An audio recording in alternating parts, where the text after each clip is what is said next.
High friends, welcome back to our channel learn English be global. आज आपण under, below, down, beneath आणि underneath यांचा योग्य वापर कसा करायचा ते शिकणार आहोत.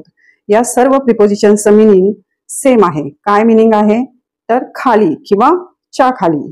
पण मीनिंग सेम असल्यामुळेच कन्फ्युजन होतं की कोणतं प्रिपोजिशन कुठे वापरायचं आणि बरेच स्टुडंट इथेच मिस्टेक करत असतात. तर आज या व्हिडिओमधून आपण हे सर्व कन्फ्युजन क्लिअर करूया. या आधीच्या व्हिडिओमध्ये मी ऑन, ओव्हर, अबव आणि अप यांच्या वापरातला डिफरन्स सांगितला आहे. तुम्ही तो व्हिडिओ सुद्धा नक्की बघा. आणि या व्हिडिओचा टॉपिक तुम्हाला इंटरेस्टिंग वाटत असेल तर प्लीज लाईक करा आणि प्लीज चॅनलला पण सबस्क्राईब करा. सर्वात आधी अंडर कोणत्या सिच्युएशन मध्ये वापरलं जातं ते बघूया. आता जेव्हा एखादी वस्तू दुसऱ्या एखाद्या वस्तूच्या डायरेक्टली खाली असते, त्याच्या एक्झॅक्टली खाली असते, त्या सिच्युएशन मध्ये अंडरचा वापर केला जातो. आता इथे बघा example, the pot is under the table. म्हणजे ते पॉट त्या टेबलच्या खाली आहे. बरोबर. He park his car under the tree. त्याने त्याची कार झाडाखाली उभी केली. म्हणजे आता इथे ही कार एक्झॅक्टली त्या झाडाच्या खाली आहे. म्हणजे टच होत नाही, डिस्टन्स आहे, पण एक्झॅक्टली एखादी वस्तू दुसऱ्या वस्तूच्या जेव्हा खाली असते त्या सिच्युएशन मध्ये अंडर वापरला जातो. ओके. नेक्स्ट, जेव्हा मोमेंट असते त्या सिच्युएशन मध्ये सुद्धा अंडर वापरण्यात येते. आता इथे पहा, the ball rolled under the table. म्हणजे बॉल रोल होत होत किंवा घरंगळत टेबलच्या खाली गेला. च्या खाली गेला हे सांगण्यासाठी अंडरचा वापर करण्यात येतो. म्हणजे मांजर सोफ्याखाली गेलं, the cat went under the sofa हे सांगण्यासाठी सुद्धा अंडरचा वापर केला जातो. अजून कोणत्या कॉन्टेक्स्ट मध्ये अंडर वापरला जातो तर ऑथॉरिटी म्हणजे अधिकार. आता एक्झाम्पल पहा म्हणजे लक्षात येईल. शी इज वर्किंग अंडर मी. म्हणजे ती माझ्या हाताखाली काम करते. म्हणजे ती माझ्यापेक्षा खालच्या लेवलला काम करते हे सांगण्यासाठी अंडरचा वापर केला जातो. म्हणजे तिचा अधिकार हा माझ्यापेक्षा कमी आहे, म्हणजे ती माझ्या हाताखाली काम करते. ओके. नेक्स्ट, कंट्रोल म्हणजे नियंत्रण सांगण्यासाठी अंडरचा वापर केला जातो. Everything is under control. सर्व काही नियंत्रणाखाली आहे. Okay. Next, he was working under pressure. म्हणजे मानसिक स्थिती दाखवण्यासाठी किंवा मानसिक स्थितीच्या सिच्युएशन मध्ये सुद्धा अंडर वापरलं जातं. म्हणजे तो दबावाखाली काम करत होता. He was working under pressure. बरोबर. बिलो. आता बिलो हे लोअर लेवल दाखवण्यासाठी वापरण्यात येतं. कसं ते एक्झाम्पल बघा. हा, his flat is below mine. म्हणजे त्याचा फ्लॅट माझ्या फ्लॅट खाली आहे. माझा फ्लॅट वरती आहे आणि त्याचा की जरुरी नाही की एक्झॅक्टली खालीच असायला हवा, पण तो खालच्या फ्लोअरवर आहे आणि बिलो माइन हे दाखवण्यासाठी लोअर लेवल दाखवण्यासाठी बिलोचा वापर करण्यात येतो. Rahul's marks are below college cut of.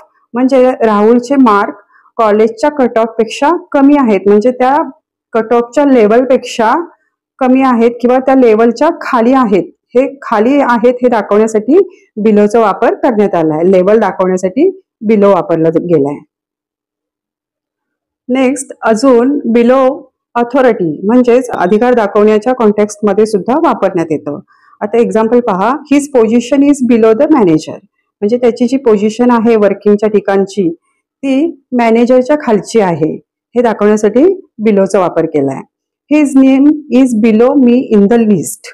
आता इथे रँक दाखवण्यासाठी बिलोचा वापर करण्यात आलाय. म्हणजे त्याचं नाव जे आहे ते माझ्या नावाखाली आहे लिस्टमध्ये, रँकिंगच्या लिस्टमध्ये त्याचं नाव माझ्या नावाखाली आहे. His name is below me in the list. पुढे, the temperature is below zero. म्हणजे जे तापमान आहे ते झिरोच्या खाली गेलंय. खालची लेवल दाखवली. लेवल दाखवण्यासाठी बिलोचा वापर करण्यात आलाय. ओके. पुढे बघूया डाऊन. आता डाऊनचं मिनिंग सुद्धा काय खाली, पण हायर टू लोअर मुवमेंट दाखवण्यासाठी डाऊनचा वापर करण्यात येतो. आता एक्झाम्पल पहा, she is walking down the stairs.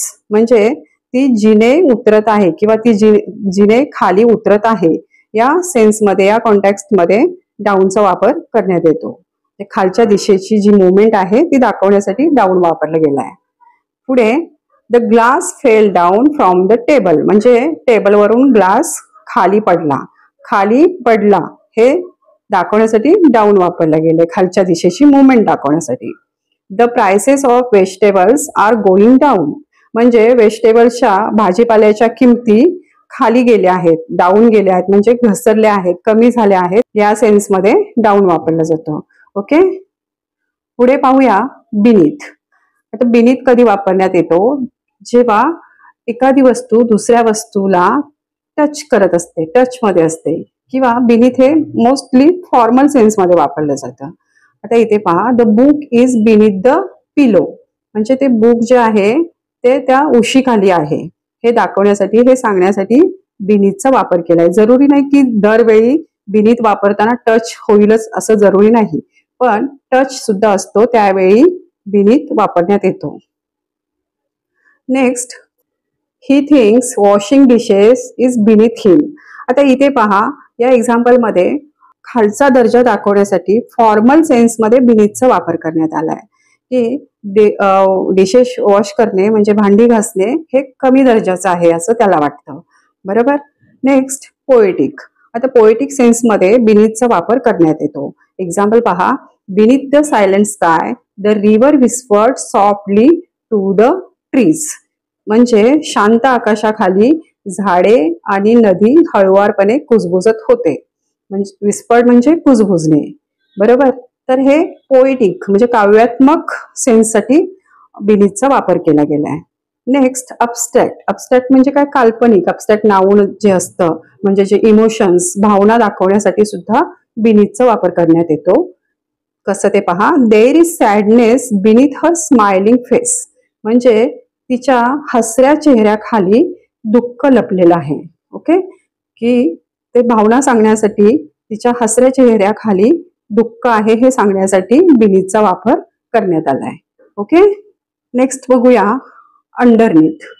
जेव्हा एखादी वस्तू दुसऱ्या एखाद्या वस्तूने पूर्णपणे कव्हर केलेली असते किंवा हिडन असते, अगदी त्या एखाद्या वस्तूमुळे दुसरी वस्तू पूर्णपणे लपली गेलेली असते, त्यावेळी अंडरनीथ वापरण्यात येतो. एक्झाम्पल पहा, the keys are underneath the newspaper, म्हणजे चाव्या न्यूजपेपरच्या खाली आहेत, म्हणजे त्या न्यूजपेपरच्या खाली त्या चाव्या लपल्या गेलेल्या आहेत. Next, the letter was underneath the pile of files, म्हणजे पत्र त्या फाईल्सच्या ढिगाऱ्याखाली होतं. पाईल म्हणजे काय? तर ढीग. The letter was underneath the pile of files. Okay. Next, she wore a sweater underneath her jacket, म्हणजे तिने जॅकेट खाली स्वेटर घातला होता. तो स्वेटर जो आहे तो जॅकेटमुळे पूर्णपणे हाईड झाला होता, लपला गेला होता, हे सांगण्यासाठी या सेन्समध्ये अंडरनीथचा वापर करण्यात येतो. सो फ्रेंड्स, हा झाला या प्रिपोजिशनच्या वापरातला डिफरन्स. मला वाटतं तुमचं या प्रिपोजिशनच्या वापरातलं कन्फ्युजन दूर झालं असेल आणि तुम्हाला हा व्हिडिओ हेल्पफुल वाटला असेल तर प्लीज लाईक करा आणि प्लीज चॅनलला सबस्क्राईब करा. थँक्यू.